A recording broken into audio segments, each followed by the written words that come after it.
방영이 종영된 예능 프로그램 중에 남자의 자격이라는 프로그램이 있었습니다.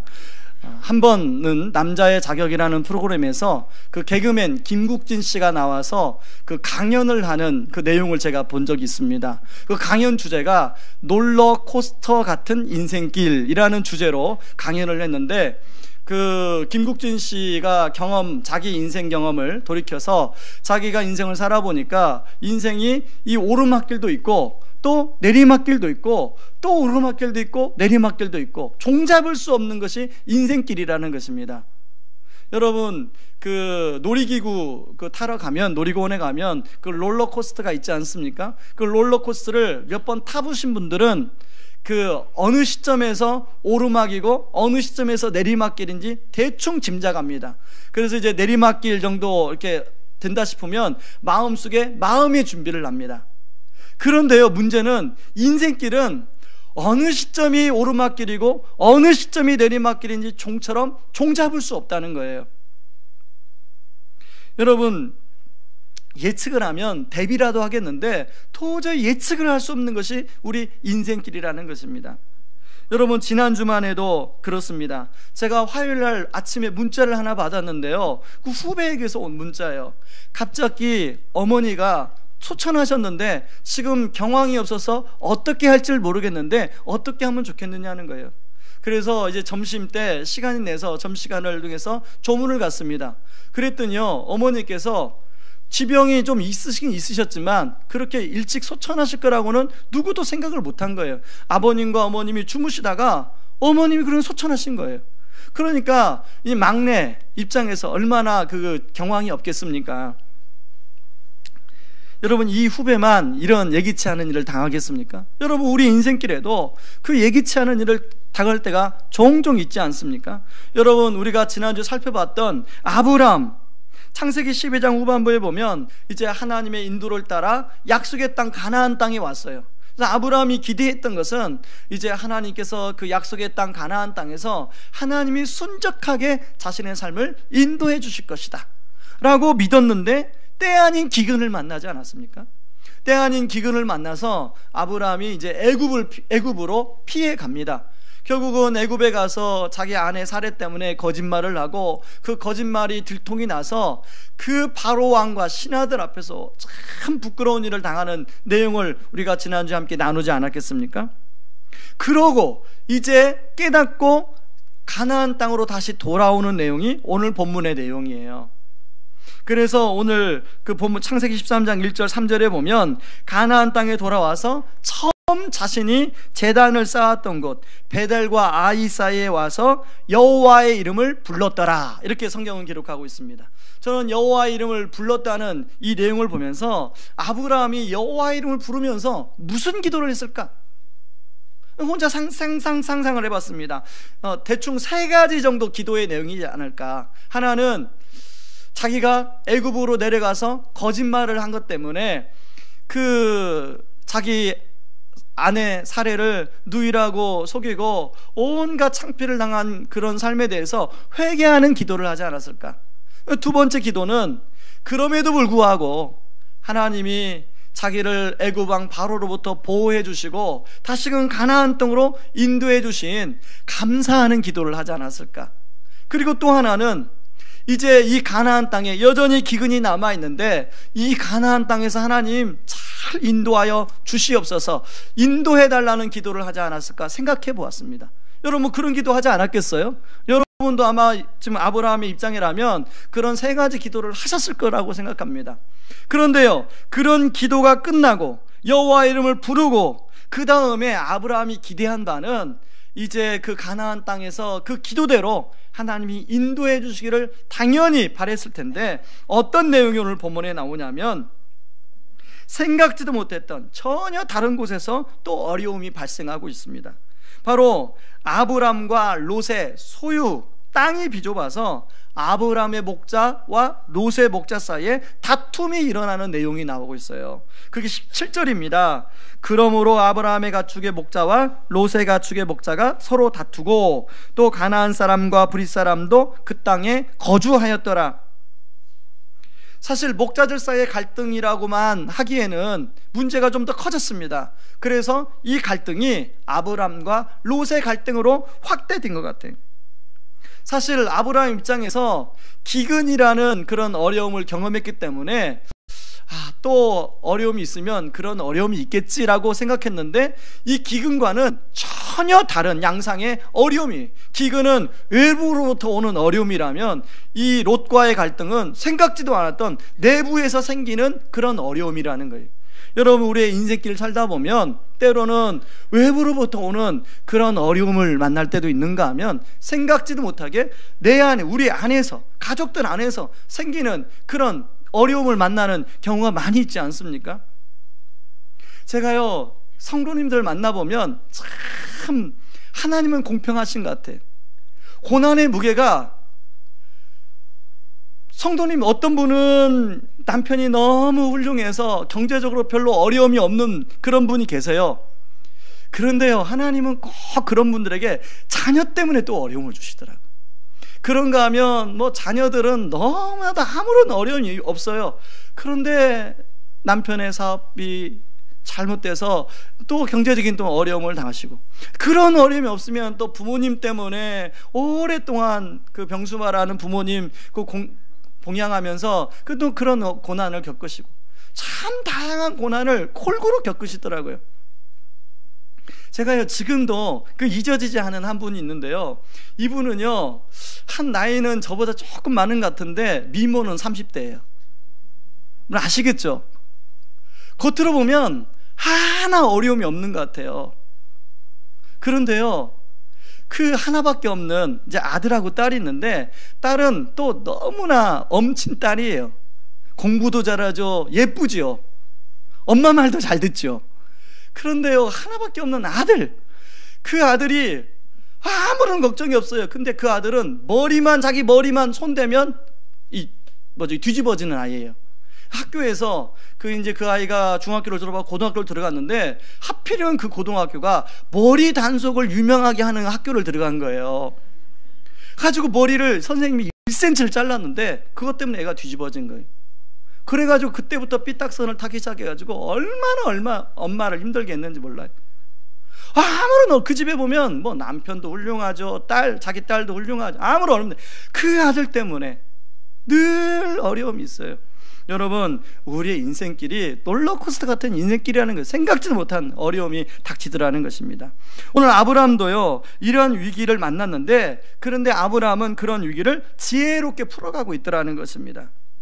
여러분, 아브라함이 롯하고 어떤 관계입니까? 아브라함은 롯의 삼촌이에요. 작은 아버지예요. 훨씬 연장자임에도 불구하고 땅을 선택할 수 있는 권리를 롯에게 먼저 주고 있더라는 거예요. 그러자 롯이 어떻게 합니까? 물도 많고 땅도 기름진 요단 지역을 선택합니다. 여러분, 창세기 10장 11절을 한번, 13장 10절 11절을 같이 한번 읽어보겠습니다. 이에 롯이 눈을 들어 요단 지역을 바라본즉 소알까지 온 땅에 물이 넉넉하니 여호와께서 소돔과 고모라를 멸하시기 전이었으므로 여호와의 동산 같고 애굽 땅과 같았더라. 그러므로 롯이 요단 온 지역을 택하고 동으로 옮기니 그들이 서로 떠난지라. 다시 말해서 롯이 좋은 땅을 다 차지했어요. 여러분, 그 조카 롯이 그 좋은 땅을 다 차지해버릴 때 그 아브라함의 마음은 어떤 마음이었을까요? 그리고 그걸 지켜보는 다른 사람들의 마음은 어떤 마음이었어요? 아브라함, 저분 왜 그러지? 왜 조카 롯에게 좋은 땅을 차지하도록 다 내버려두지? 저분 바보 아니야? 아마 그렇게 생각할지도 모르겠어요. 어떻든 간에 조카 롯에게 땅을 먼저 선택하라고 양보함으로 아브람과 롯 사이에 있는 갈등의 위기가 다 해결이 되었습니다. 그런데요, 저는 아브람 입장에서 조카 롯이 좋은 땅을 선택하고 이제 남아있는 땅이라고는 별로 가치도 없는 땅만 남아있어서 아브람 마음 안에 좀 서운한 마음이 들었을 거예요. 저보다 아브라함이 인격이 훨씬 훌륭하니까 그런 마음 안 들었을지도 모르겠는데, 제가 아브라함이라고 생각하니까 서운한 마음이 들었을 것 같아요. 여러분 어떻습니까? 여러분이 아브라함이라고 생각하면 그런 마음 안 들었겠어요?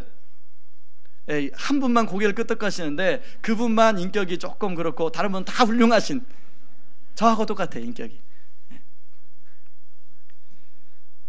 그런데요, 그런 아브라함에게, 그런 마음이 서운한 분이 있을 텐데, 그런 아브라함에게 하나님께서 롯이 떠난 후에 직접 나타내 주시고 있더라는 것입니다. 그러고 나서 아브라함에게 뭐라고 말씀하시냐면 14절 15절 내용이에요. 같이 한번 읽어보겠습니다. 롯이 아브라함을 떠난 후에 여호와께서 아브라함에게 이르시되 너는 눈을 들어 너 있는 곳에서 북쪽과 남쪽 그리고 동쪽과 서쪽을 바라보라. 보이는 땅을 내가 너와 내 자손에게 주리니 영원히 이르리라. 여러분, 여기 아브라함에게 이르시되, 요 말은요, 히브리어 원어로 보면 그 소사라는 단어가 거기에 포함이 되어 있습니다. 제가 어떤 학자가 써놓은 걸 글에 보니까요, 이 소사라는 말은 인간의 이해력과 사고력으로는 도저히 불가능한 내용을 말씀하실 때, 그것을 이루시기를 말씀하실 때 쓰는 단어가 이 소사라는 단어라는 거예요. 영어로 말하면 please 이렇게 번역하는 한 단어인데요, 다시 말해서 지금 아브라함의 인간의 이해력과 사고력으로는 지금 아브라함이 바라보는 동서남북 땅은 누구의 땅입니까? 아까 누가 살고 있었다고 그랬습니까? 거기에는 가나안 사람과 브릿 사람이 살고 있는 땅이에요. 지금 다른 사람이 살고 있는 땅인데 하나님은 그 땅을 아브라함에게 주겠다는 거예요. 여러분, 만약에 하나님이 나타나서 여러분에게 이런 말씀을 하면 이게 믿어지시겠습니까? 믿어지지 않는 거예요. 인간의 이해력과 사고력으로는 믿을 수 없는 얘기를 지금 하나님이 하고 계시더라는 거예요. 뿐만 아니라요, 하나님이 땅에 대한 약속만이 아니라 자손에 대한 약속까지 해주고 있더라는 것입니다. 16절에 보니까 내가 내 자손이 땅에 티끌 같게 하리니 사람이 땅의 티끌을 능히 셀 수 있을진데 내 자손도 세리라. 여러분, 지금 아브라함이 자식이 있습니까? 지금 아브라함이 나이가 75세가 넘었음에도 불구하고 아브라함은 자식이 없어요. 여러분, 지금 나이가 75세를 넘었는데 나를 통해서 자식이 태어날 수 있는 가능성이 있다고 아브라함이 생각했겠습니까? 근데 아브라함에게 하나님은 그 땅만 주는 게 아니라 네 자손을 땅의 티끌처럼 많게 해주겠다가 불가능한 얘기를 하시고 있는 거예요. 다시 말해서 하나님은 롯과의 갈등을, 위기를 해결할 뿐 아니라 아브라함에게 약속으로 축복해주고 있더라는 것입니다. 저는 우리의 인생길 가운데도 이렇게 아브라함처럼 예기치 않은 그런 위기를 만날 때가 있는데, 오늘 아브라함을 보면서 그것을 어떻게 대처하는 데 따라서 그 위기를 또 극복할 뿐 아니라 하나님의 약속의 축복을 누리는 사람이 되고 있더라는 것입니다. 저는 이 말씀을 보면서 저나 우리 성도님들이나 분명히 우리가 롤러코스터 같은 인생길을 살아가는데 예기치 않은 일을 만나게 되는데 아브라함처럼 그렇게 잘 대처함으로 말미암아 그 위기를 극복할 뿐 아니라 그것이 축복의 인생길을 살아가는 좋은 기회가 되기를 주님의 이름으로 축원합니다. 그러기 위해서는 저는 두 가지 질문을 여러분 이 시간에 함께 저에게, 여러분 스스로에게 던져볼 것을 권면하는데요, 첫 번째 질문이 나는 실패를 디딤돌로 삼고 있는가? 라는 질문입니다. 여러분 한번 저를 따라해 보시면, 나는 실패를 디딤돌로 삼고 있는가? 사실 지난주에 살펴본 것처럼 애굽 왕 앞에서의 그 바로 앞에서의 당했던 그 아브라함의 그 책망은 아브라함에게 잊을 수 없는 아픈 기억이었어요. 부끄러움과 그 수치심을 느낀 것은 그건 도저히 잊을 수 없는 일이었어요. 아브라함은 그런 일을 통해서 아브라함은 귀한 교훈을 얻었어요. 아, 내가 당장 눈에 좋아 보인다고 현실적인 선택을 해서는 안 되는구나. 지난주 우리 말씀처럼 우리가 하나님이 나를 부르신 게 생존을 위해서 부르신 게 아니구나, 아브라함은 절실히 깨달았어요. 위기가 올지라도 그 위기 앞에서 인간적인 계산을 하면 안 되고, 위기일수록 더 영적으로 민감하게 깨어 있어야겠고, 위기일 때일수록 믿음의 프로세스를 잘 밟아가야겠구나, 아브라함은 절실히 깨달은 거예요. 그래서 오늘 본문에 보면 아브라함은 더 이상 쉽게 땅을 선택하지 않습니다. 만약에 저는 이런 생각을 해봤어요. 아브라함이 애굽에서의 사건을 경험하지 않았다면 아브라함도 롯처럼 눈에 보이는 그 요단 들편 소알 땅을 선택할 확률이 높았을 것이다. 그런 생각을 해봅니다. 왜 그럴까요? 롯에게 좋아 보였던 그 소알 땅도 아브라함 눈에도 좋아 보였어요. 여러분, 에덴 동산 같고 애굽 땅 같은 그 기름진 땅이 아브라함 눈에는 안 보였겠습니까? 여러분, 우리가 예수를 믿어도 좋은 것은 좋은 거예요. 예수를 믿어도 여러분, 그 여자분들 그 좋은 백 싫습니까? 여러분, 좋은 집 싫습니까? 좋은 건 좋은 거예요. 우리 젊은 형제 자매들 좋은 훈남 훈녀 내 배우자감으로 싫습니까? 좋은 건 좋은 거예요. 좋아 보이는 것까지 부인할 수가 없는 거예요. 좋은 건 좋은 거예요. 아브라함 눈에도 그런 것이 좋아 보이는 건 사실이었어요. 근데 아브라함이 그걸 선택하지 않은 이유는, 선택할 기회를 양보한 이유는 자기가 그렇게 선택했다가 뼈저린 경험을 했기 때문에 아브라함은 실패를 디딤돌로 삼아서 그런 선택을 하지 않고 있더라는 것입니다. 여러분, 지난주 살펴본 것처럼 만약에 하나님이 아브라함을 생존을 위해서 그렇게 아브라함을 인도했다면 고향, 친척, 아비 집이 있는 갈대아 우르에 놓아두는 것이 훨씬 좋아요. 거기서 얼마든지 잘 먹고 잘 살 수 있어요. 그리고 아브라함이 생존을 위해서 부르셨다면 가나안 땅이 아니라 기후에, 변덕스러운 기후에 영향받지 않는 애굽 땅이 훨씬 좋아요. 그리고 오늘 롯이 선택한 소알 땅으로 인도하신 것이 훨씬 좋아요. 그런데 하나님이 아브라함을 생존을 위해서 부르지 않으셨다는 거예요. 사명을 위해서 부르셨다는 거예요. 여러분, 우리가 계속 살펴보는 것처럼 하나님이 원하시는 하나님 나라와 그 문화를 이루는 그 사명을 아브라함에게 감당하도록 아브라함을 부르셨다는 거예요. 여러분, 우리도 마찬가지 아닙니까? 하나님이 이 땅에 우리를 예수 그리스도를 통해서 구원해 주시고 하나님의 자녀 삼아 주신 것은 남들보다 이 땅에서 잘 먹고 잘 살아라, 더 하나님의 축복을 많이 받고 그렇게 살아라, 그걸 위해서 부른 게 아니라는 것입니다. 하나님이 우리를 십자가에서 피 흘리시면서 구원하신 이유는 동일하게 아브라함처럼 하나님 나라와 문화를 이루는 사명으로 이 땅을 살아가도록 우리를 부르셨다는 거예요. 그런데 우리가 자주 착각하는 이유가 뭐냐면 우리는 이 땅에서 잘 살아가는 것으로 그게 삶의 목표라고 자주 착각하게 되네. 왜 그럴까요? 세상이 그렇다 보니까, 내 주변에 믿지 않는 사람들의 가치관이 그러다 보니까 나 역시도 거기에 동화되어서 그렇게 살아가게 되더라는 거예요. 목회도 마찬가지입니다. 여러분, 목회도 성도를 많이 부흥하는 게 목적이 아니잖아요.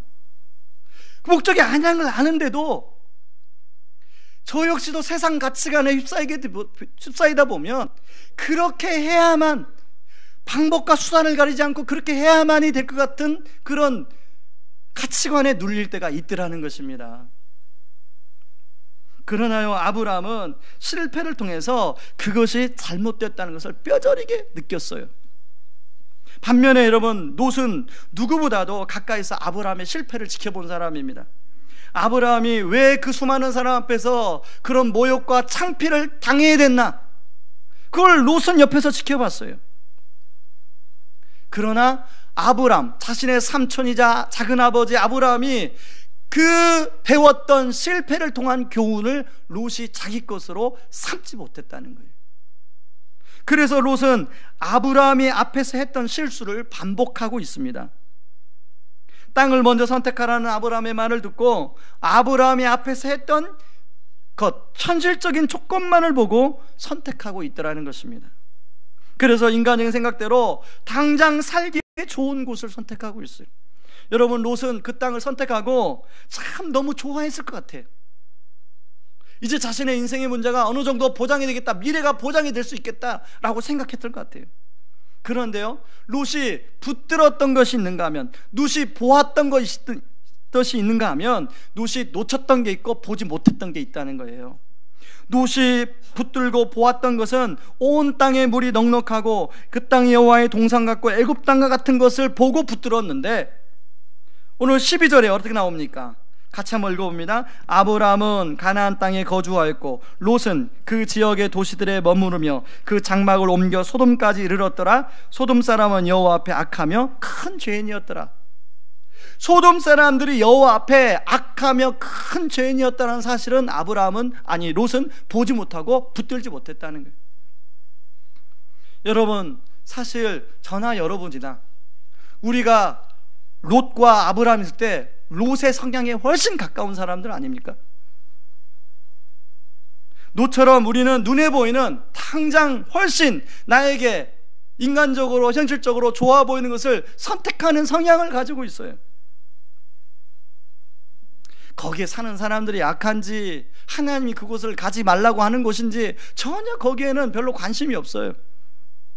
어떤 사업을 결정할 때도 그 사업을 통해서 나에게 뭔가 유익이 주어질 것만 예상하면 거기에 자꾸 마음에 쏠리는 게 우리 자신. 여러분, 그걸 이제 저의 입장에서 적용해 보면 어디에 교회를 세워야 교회가 많이 부흥할까에 마음이 많이 쏘이는 게 그게 인간적인 제 모습이에요.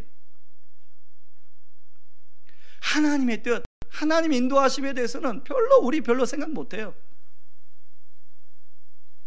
그러나 오늘 이 교훈을 통해 보는 게 뭡니까? 눈에 보이는 것뿐만 아니라 눈에 보이지 않는 것까지도 우리가 고려해야 된다는 것입니다. 결국 롯의 이러한 선택은 14장에 가면, 이제 다음 주에 14장을 살펴볼 텐데, 큰 전쟁이 소돔 땅에 일어나서 모든 것을 다 잃고, 자기가 그렇게 애지중지했던 물질 다 잃고 땅 다 잃고 포로로 끌려가는 롯의 모습이 나옵니다. 뿐만 아니라 롯과 그의 가족은 소돔 땅에서, 그 멸망하는 소돔 땅에서 가까스로 구원을 받아 그 가운데 롯의 아내는 나오다가 소금기둥이 되어버리죠. 롯은 오늘 창세기 13장에서 이 선택을 할 때만 해도 자신의 선택으로 인해서 내가 아버지로 가장으로 참 현명한 선택을 했을 거야 라고 생각을 했을 것입니다. 이제 내 선택으로 말미암아 우리 두 딸 미래는 보장이 되어 있을 거야.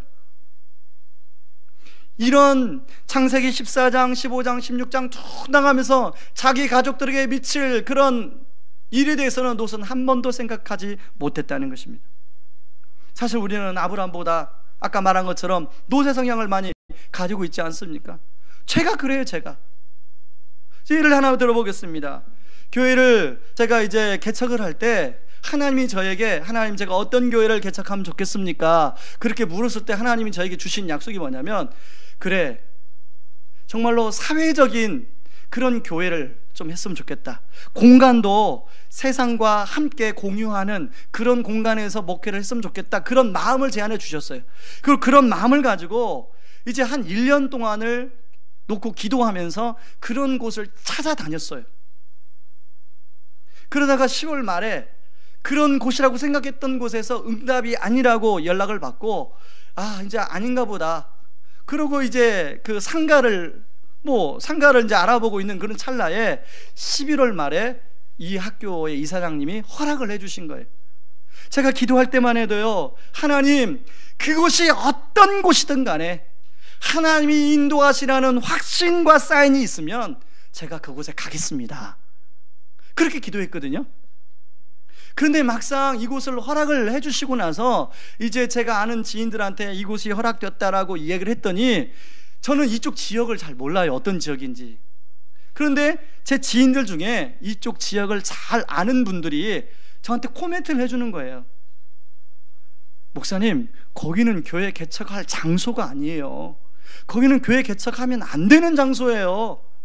한 명도 아니고 여러 명이 저한테 그런 얘기를 해주는 거예요. 그러니까 제가 분명히 하나님께 사인을 구했습니다. 여러분들한테 말씀드렸잖아요. 두 가지 사인이 있었다고. 하나는 이사장님이 저를 처음 만날 때 학교의 정관을 미션스쿨로 바꾼, 참 그 기적 아닙니까? 일반 학교 정관을 미션스쿨로 바꾸는 것 자체가. 그런가 하면 또 하나, 신실한 교장 선생님을 만났어요. 저랑 코드가, 영적인 코드가 너무 잘 맞는 교장 선생님을 하나님 만나게 해주셨어요. 그거 진짜 만나기 어려운 일 아닙니까? 그거 진짜 하나님이 사인으로 저한테 보여주신 것인데도 불구하고 저는 아브라함처럼 뭔가 하나님의 인도하심에 더 마음이 기울여지는 것보다도 누구에게 더 마음이 기울어지냐면 안 된다는 사람의 이야기에 마음이 더 기울어지더라는 거예요. 그래서 무려요, 제가 결정할 때까지 3주가 걸려요. 3주 동안 얼마나 많이 인간적인 생각을 했는지 몰라요. 저는 그걸 보면 저는 아브라함보다는 롯에 가까운 사람이에요. 여러분, 저만 그렇습니까? 여기 계시는 여러분들, 아브라함의 성향에 가깝습니까? 롯의 성향에 가깝습니까? 여러분, 양심에 한번 물어보세요. 당연히 롯의 성향에 가까우실 거예요. 그러기 때문에 우리가 성령님을 의지해야만 되는 거예요. 저는 감사한 게 롯의 성향에 가까운 저를 하나님이 강권하심으로 붙들어서 성령님의 인도하심에 순종하도록 만들어주신 하나님께 너무 감사드린 거예요. 그러므로 저나 여러분이나 지속적으로 성령님의 인도하심에 붙들림 받을 수 있도록 자신을 쳐서 복종시켜야 되는 거예요. 여러분, 우리는 롯의 관점으로 살아가고 있지 않습니까? 한동안 그런 얘기가 있었어요. 강남에, 죄송합니다, 강남 압구정동에 있는 그 권사님들한테는 죄송한데 그런 그냥 말이 있었어요. 강남의 압구정동에 사는 교회 권사님을 시어머니로는 삼지 말아라, 뭐 그런 말이 있었어요. 왜냐하면 따질 거 다 따지고 나중에 신앙까지 따진다는 거예요. 그러니까 진짜 결혼하기 어렵다는 거예요. 한번 그런 진짜 그런지 분명히 그렇지 않은 분도 계실 텐데 그런 말이 한때 유행했었어요. 죄송합니다, 그분들한테는 죄송한데 그럼 유행했으니까 그냥 말씀을 드리는 거예요. 여러분, 저는 우리 젊은 우리 형제 자매들에게 또 이제 그런 자녀를 둔 우리 부모님들에게 부탁드립니다. 여러분, 우리가 그 말씀 있잖아요. 이왕이면 다홍치마라고. 그런데 신앙생활은 이왕이면 다홍치마가 아니에요.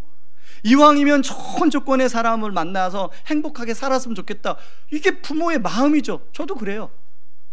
이왕이면, 아직 우리 애들이 결혼할 나이가 안 됐으니까 이왕이면 우리 애가 외고 갔으면 좋겠어요. 외고. 근데 외고 갈 실력 안 되거든요. 저는 이왕이면 제 마음 같아서는 우리 아이를 자꾸 좋은 데 보내고 싶은 마음이 부모라면 그 누구의 그런 마음이 아니겠습니까? 그러나 하나님의 인도하심을 바랄 때 그것이 좋은 결정이라는 거예요. 가끔씩, 지금은 우리 애들이 저한테 그런 얘기 안 하는데요, 가끔씩 처음 한 1년 제 교회를 개척을 하고 1년 정도 됐을 때는 우리 애들이, 새 아이가 아빠 여기 이사 왜 왔어요? 걔들은 모르잖아요, 이사 왜 왔는지. 그냥 아빠 따라왔지. 아빠, 나는 그 애가 내가 예전에 다녔던 학교가 더 좋아요. 그 친구들이 더 좋아요. 내가 놀이던 놀이터가 더 좋아요. 좋을 거 아니겠습니까? 7년 동안 살았으니까. 와보니까 낯선 거예요. 와보니까 불편한 게 많은 거예요. 예전에 이제 처음 살았던, 지금 이사했는데 처음 살았던 그 집을 얻었는데, 그때 막 전세 대란이 나가지고 어떻게 집을 가까스로 얻었는데 그 집 근처에 100m 전방으로 슈퍼가 없는 거예요. 그러니까 우리 애들 한 150m 진짜 슈퍼가 하나 있었는데요, 한 5개월 차니까 그 슈퍼가 문을 닫는 거예요. 아빠 여기 왜 이사 왔어요? 근데 그때마다 제가 그러는 거예요. 나도 모르겠다, 하나님이 뭔가 아빠에게 할 일이 있어서 아빠를 이쪽으로 인도하셔서 아빠는 따라왔을 뿐이다. 여러분, 우리의 본성은요, 우리 아이들처럼 그냥 살기 좋은 곳이 더 좋은 거예요. 내가 익숙한 곳이 더 좋은 거예요. 우리는 롯과 같은 성향이 있는 거예요. 그러므로 여러분, 성령님의 강권함이 붙들려 우리가 롯과 같은 성향이 다듬어지고 아브라함 같은 성향으로 우리가 자꾸 바뀌어져야 되는 것입니다. 그래서 오늘 본문에 나온 것처럼 아브라함의 실패를 디딤돌로 삼는 저와 여러분들 되기를 주님의 이름으로 축원합니다. 그런가 하면 두 번째, 또 그렇게 저를 따라해 보시면, 나는 인생의 무게중심을 어디에 두고 살아가는가? 다시 한번 합심으로 했습니다. 나는 인생의 무게중심을 어디에 두고 살아가는가? 오늘 본문에는 아브라함이 드린 두 번의 제사가 나옵니다. 4절 말씀과 18절 말씀이에요. 그가 처음으로 제단을 쌓은 곳이라 그가 거기서 여호와 이름을 불렀더라. 이에 아브라함이 장막을 옮겨 헤브론에 있는 마볼의 상수의 수풀에 이르러 거주하며 거기서 여호와를 위하여 제단을 쌓았더라. 이 두 번의 제사 앞에 아브라함이 겪었던 위기가 나와요. 그리고 아브라함은 그 위기 끝에 항상 하나님 앞에 나아가 제사를 드렸습니다. 다시 말해서 아브라함의 인생의 무게중심을, 아브라함이 위기를 만날 때 어떤 위기 속에서는 흔들렸어요. 어떤 위기 속에서는 잘못 선택했어요. 그런 위기를 흔들리고 잘못 선택하는 위기를 만나든 항상 끝에는 하나님 앞에 나와서 제사를 드리더라는 거예요. 그걸 통해 뭘 알 수 있습니까? 아브라함은 좀 흔들리는 인생이었지만 결국은 무게중심을 하나님 앞에 가서 잡더라는 것입니다. 여러분, 우리도 마찬가지 아닙니까? 우리도 일주일 동안에 이제 세상 속에서, 내 일 속에서 살다 보면, 그리고 믿지 않는 사람을 만나서 대화하고 거래를 하다 보면 자꾸 우리의 가치관이 혼미해져요. 그래서 우리의 무게중심이 세상으로 나 중심으로 흐를 때가 많이 있더라는 거예요. 그런데 저는 하나님께서 이렇게 우리에게 주일 예배를 허락해 주시고, 주일 다락방을, 또 금요 다락방을 허락해 주시고, 그 다음에 또 우리에게 경건의 시간, 그리고 여러 가지 훈련들을 허락해 주신 건 뭐냐면 무게중심을 바로 잡는 하나의 그런 모습으로 그런 것들을 허락해 주신 거예요. 그래서 우리가 조금 세상에서 흔들리다가도 무게중심이 쏠리더라도 다시금 예배를 통해서 무게중심을 나에다 두면 안 되겠구나, 내 무게중심을 세상에다 두면 안 되겠구나, 무게중심은 하나님이구나 라는 것을 깨닫고 하나님 앞에 돌아오는 거예요. 여러분, 오늘 본문에 나온 노색에서는요 이런 모습을 찾아볼 수가 없어요.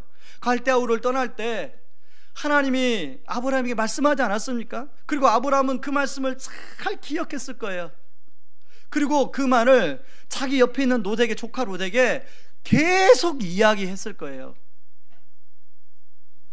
제가 지난주에 교역자회를 할 때요, 우리 교역자들한테 제가 한 말이 용량을 좀 키우자. 근데 그게 제 말이 아니에요.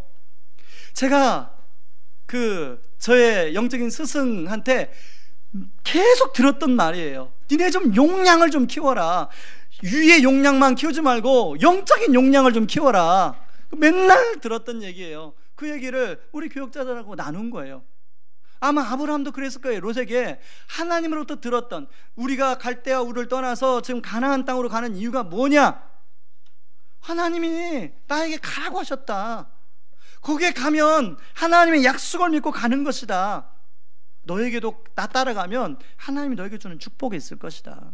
조카 롯에게 여러 번 얘기했을 거예요. 그리고 가나안 땅에 도착해서 제사를 드릴 때 아마 분명히 롯이 도와줬을 거예요. 아브라함 제사, 지금이야 여러분 혼자서 가서 예배 드리지만 그 당시 제사는 동물을 잡아야 돼요.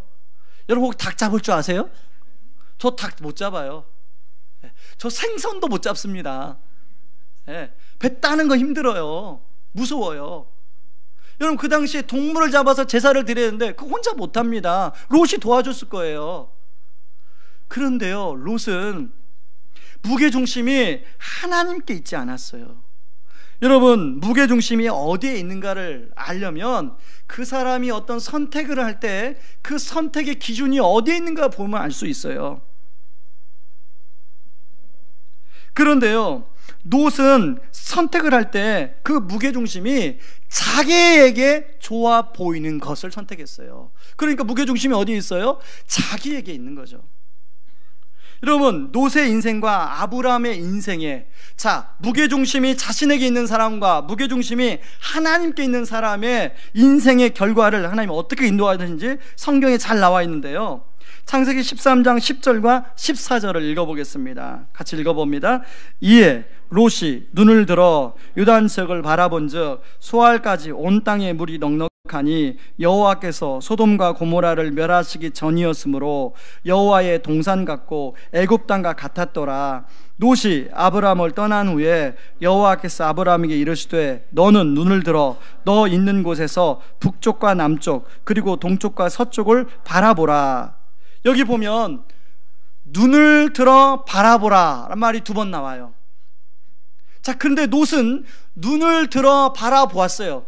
누가 주체가 되냐면 롯이 주체가 되어서 눈을 들어 바라보고 선택했어요.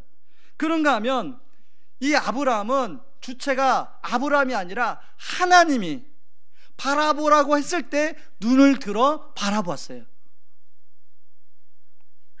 결국은 롯 자신이 인생의 주체가 되어서 눈을 들어 바라보고 선택한 것 때문에 롯의 인생은 미궁으로 빠지게 되고, 그러나 하나님이 눈을 들어 바라보라고 했을 때 바라보고 나아갔던 아브라함의 인생 가운데 하나님의 인도하심을 경험하게 되더라는 것입니다. 여러분, 평상시에 인생의 무게중심이 중요한지는 잘 모릅니다. 그런데 중요한 선택을 할 때 무게중심을 하나님께 두느냐 자신에게 두느냐에 따라서 인생의 판이하게 달라져요. 제가 2009년도쯤인가요? 제가 어제 말씀을 준비하다가 제가 예전에 연구해놓은 이 본문을 연구해 놓은 그런 자료를 읽어봤습니다. 그랬더니 방금 이 말씀을 적용하면서 제가 느낀 점을 이렇게 적어놨어요. 아마 그때가 설 명절 후 아니면 추석 명절 후에 기록한 것 같아요. 제가 읽어드리겠습니다. 이번에 고향을 내려갔을 때 저를 아는 지인 몇 분이 저를 걱정하며 진로 문제를 언급하셨다. 현실적인 이야기들을 주로 하셨다. 나이 문제, 학벌 문제, 경쟁이 치열해서 청빙을 받는 것이 어려운 문제 등등. 그러나 섣부르게 이러한 현실의 문제로 마음이 조급해져서는 안 될 것이다. 하나님께 기도하면서 하나님이 눈을 들라 하실 때까지 기다리는 것이 참으로 중요할 것 같다.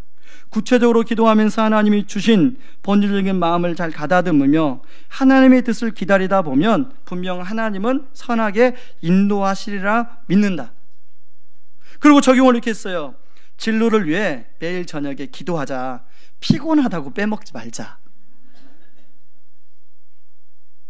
여러분, 이제 시골에 이렇게 명절 때 내려가면 어르신들이 걱정해주는 마음으로, 특히 이제 시집 안 간 처녀 총각들한테는 너 언제 시집 가냐 뭐 그런 말 하잖아요. 그런 것처럼 이제 저를 생각해주는 어른들이 이제 너 이제 단독 목회할 때가 됐는데 뭐 단독 목회는 어떻게 할 길이는 있느냐, 뭐 너 진로는 어떻게 되느냐. 근데 그때만 해도 아무 생각이 없는 거예요. 그런데 그 어르신이 이제 그 교계의 현실을 이야기해 주시는 거죠. 교계의 현실. 요즘은 청빙 가려면 기본적인 유학을 갔다 와야 된다. 너 유학도 안 갔다 왔지 않냐? 그리고 이제 지금 네 나이가 벌써 40대 넘어가지고 42세 들어가는데 너 어떻게 하려고 그러냐? 그런 현실적인 이야기를 해주는 거예요. 여러분, 제 친구들이 이제 직장을 다니니까요. 그 친구들도 40만 넘어가면 모든 대한민국 남자들이 제2의 선택을 위한 고민을 합니다.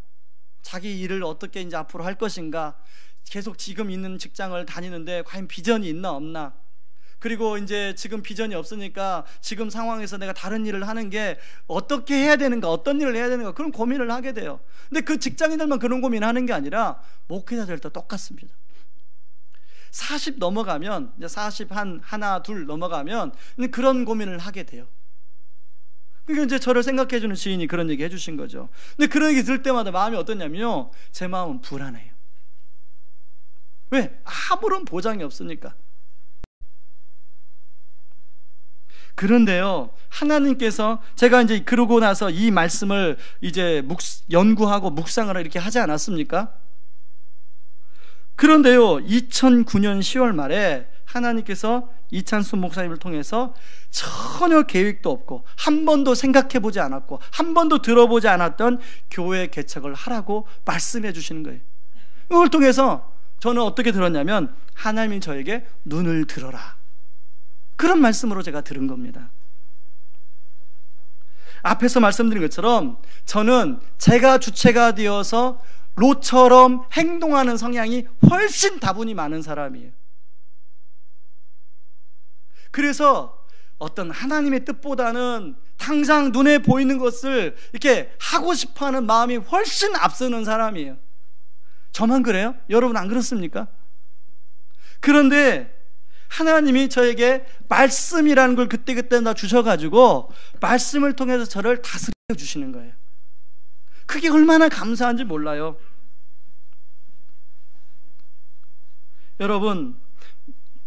여러분도 마찬가지실 거예요.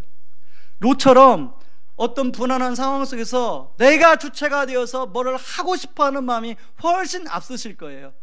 그런데요, 여러분에게 하나님이 이 말씀을 주시고 성령님을 주셨기 때문에 그것으로 감사하시기 바랍니다.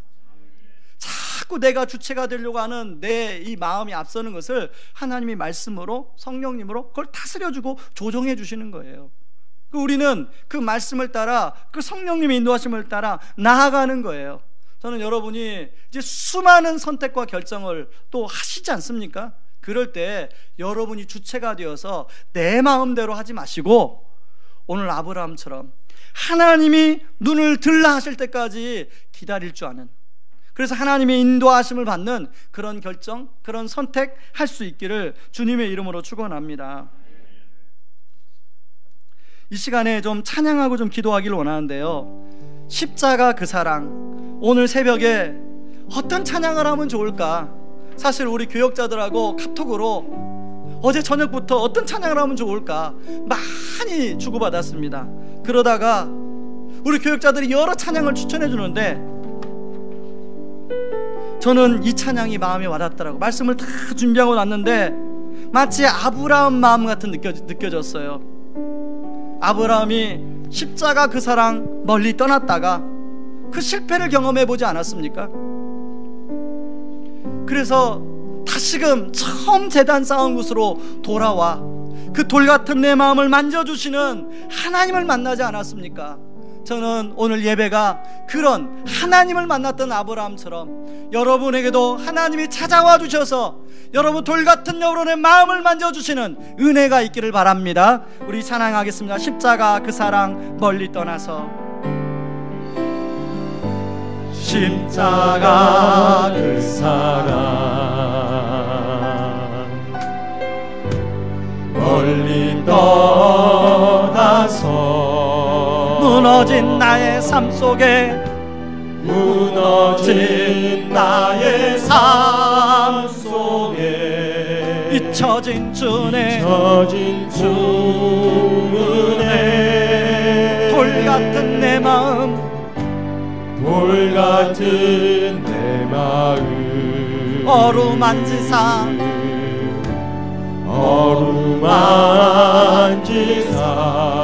다시 일으켜 세우신 주를 사랑합니다. 일으켜 세우신 주를 사랑합니다. 주 나를 보호하시고, 주 나를 보호하시고 날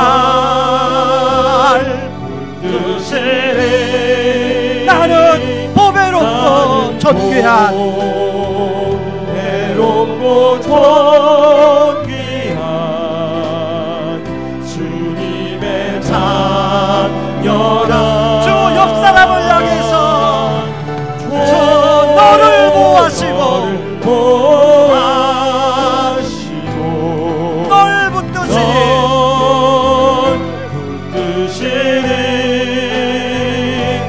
너는 보배롭고 존귀한 주의 자녀라. 지나간 일들을 기억하지 않고, 지나간 일들 우리 하나님은 지나간 일을 가지고 기억하지 않습니다. 기억하지 않고 이전에 행한 모든 일 생각지 않으리. 이전에 행한 모든 일 생각지 않으리.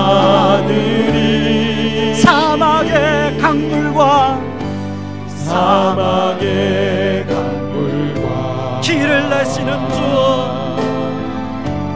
길을 내시는 주, 내 안에 새일 행하실 주만 바라봅니다. 새일 행하신 주만 바라봅니다. 주 나를 보호하시고 나를 보호하시고 날 붙드시니 나는 보배롭고 존귀한 주님의 자녀라.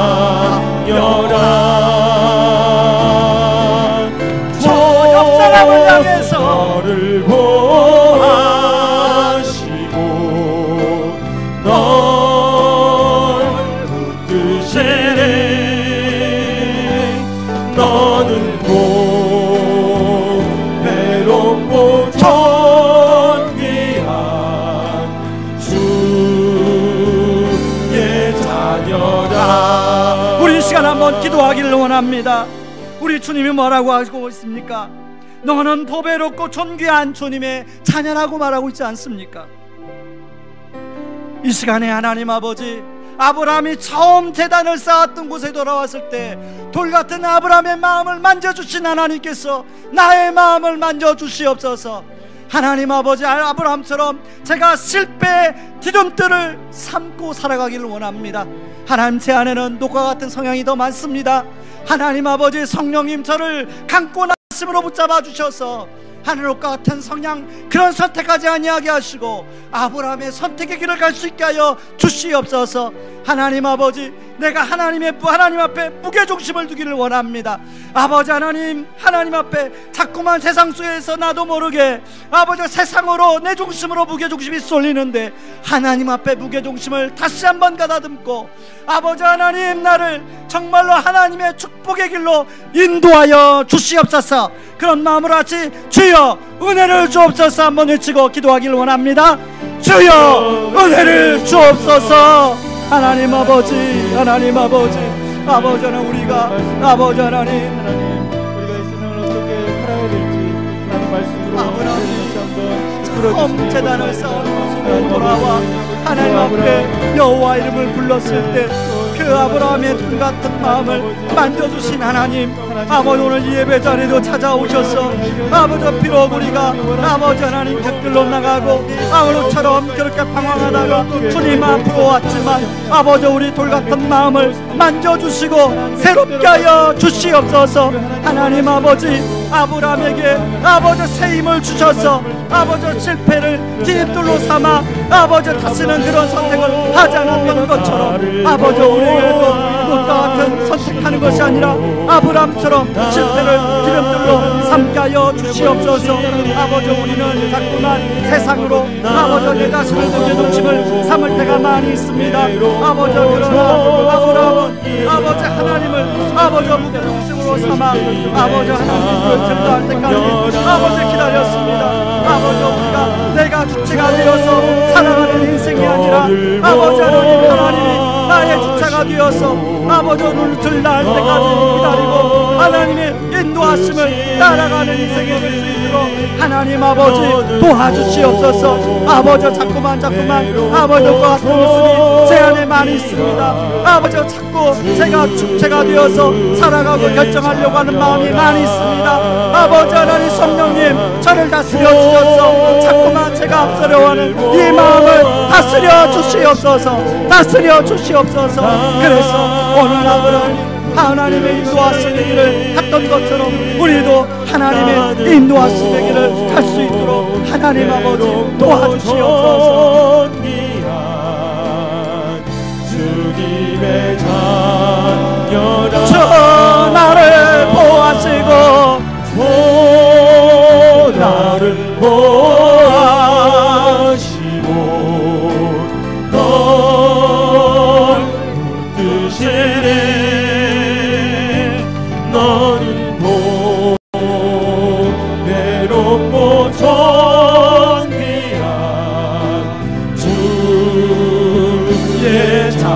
지나간 일들을 다 우리 일어나서 찬양하겠습니다. 지나간 일들을 기억하지 않고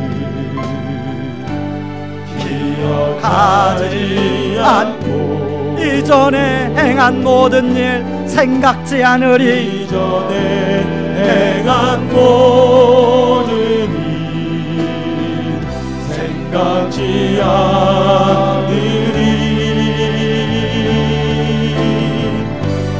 사막의 강물과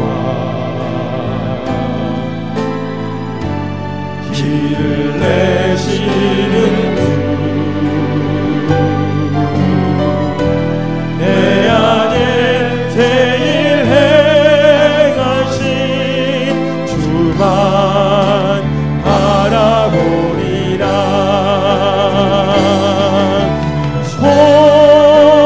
나를 모아주시고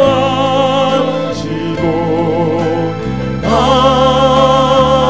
붙드시니 나는 못 내놓고 존귀한 주님의 자녀라. 우리 옆 사람을 향해서 축복하겠습니다. 너를 보아시고 널 붙드시니 너는 못 내놓고 존귀한 주의 자녀라. 하나님 아버지, 그렇습니다. 너는 보배롭고 존귀한 주님의 자녀라. 주님 말씀하신 이 말씀을 우리가 붙들고 하나님, 오늘 아브라함처럼 실패를 디딤돌로 삼아 하나님, 노새 있는 노새 성향이 다분한 우리가 성령의 강권하심으로 다스림을 받아서 하나님, 아브라함의 선택을 할 수 있도록 도와주시옵소서. 아멘. 하나님 아버지, 우리의 무게중심은 자꾸만 세상으로 내 중심으로 쏠릴 때가 많이 있는데, 하나님, 오늘 아브라함이 하나님 항상 인생의 위기를 만나면 다시금 하나님 앞에 나와 무게중심을 바로 했던 것처럼, 하나님 오늘 예배를 통하여, 다락방을 통하여, 훈련을 통하여, 경건의 시간을 통하여 우리의 무게중심을 다시 잡아주시고, 하나님, 우리가 아브라함처럼 내가 내 주체가, 인생의 주체가 되어서 결정하고 선택하는 나가는 인생이 아니라 하나님의 눈을 들라하실 때까지 하나님의 인도하심을 바라며 우리의 인생을 하나님의 인도함 받는 인생 살아갈 수 있도록 도와주시옵소서. 이제는 많은 죄 가운데서 우리를 구원하신 우리 주 예수 그리스도의 은혜와 그 크신 하나님의 사랑하심과 성령님의 위로하심이 오늘 아브라함처럼 실패를 디딤돌로 삼고 인생의 무게중심을 하나님 앞에 두기를 간절히 사모하며 하나님의 인도하심을 따라 살아가려는 모든 성도님들과 권속들 위해 이제부터 영원토록 함께 하시기를 주의 이름으로 축원하옵나이다. 아멘.